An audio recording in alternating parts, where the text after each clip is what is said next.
Salam jemaat sekalian, salam sejahtera untuk kita semua. Hari ini hari ke-32 dari perjalanan 38 hari karya Roh Kudus sepanjang sejarah gereja.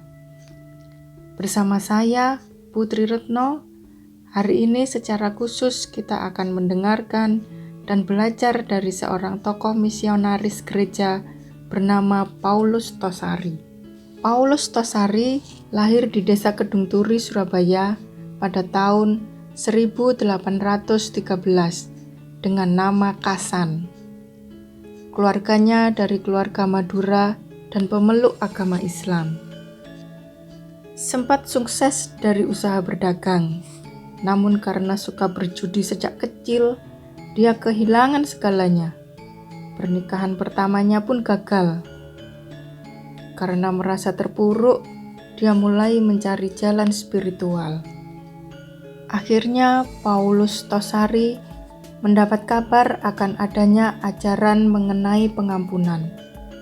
Dia berangkat dari Surabaya ke Ngoro, lalu berguru pada Konrad Lorenz Cullen. Dia takjub pada Matius 5 ayat 3 yang berbunyi, "Berbahagialah orang yang miskin di hadapan Allah, karena merekalah yang mempunyai kerajaan surga." Karena persoalan baptisan, Tosari diusir dari Ngoro.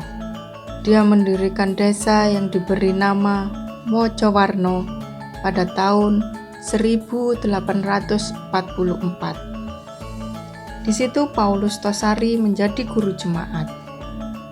Paulus Tosari menggagas Gereja Kristen Jawi Wetan atau GKJW Mojowarno yang diresmikan tanggal 3 Maret 1881 dan masih berdiri hingga sekarang.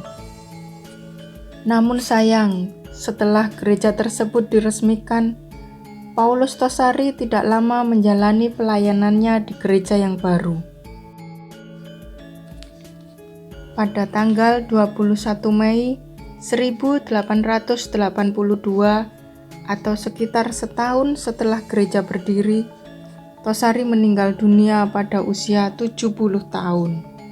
Paulus Tosari memakai wayang dan tembang untuk menyebarkan ajaran Kristen, dan hal tersebut membuat pengajarannya mudah diterima.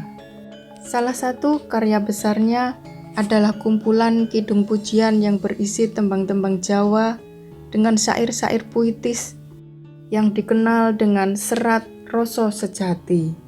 Saudara sekalian, dari kisah Paulus Tosari kita belajar bahwa mengabarkan Injil tidak harus pintar dalam berkhotbah, tetapi talenta sekecil apapun yang kita miliki bisa Tuhan jadikan alat untuk mengabarkan Injil-Nya.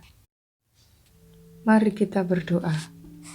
Tuhan, terima kasih atas kesempatan untuk mengenal dan menceritakan kisah misionaris Paulus Tosari. Ajar kami untuk selalu peka akan kehendak Tuhan dalam hidup kami. Amin.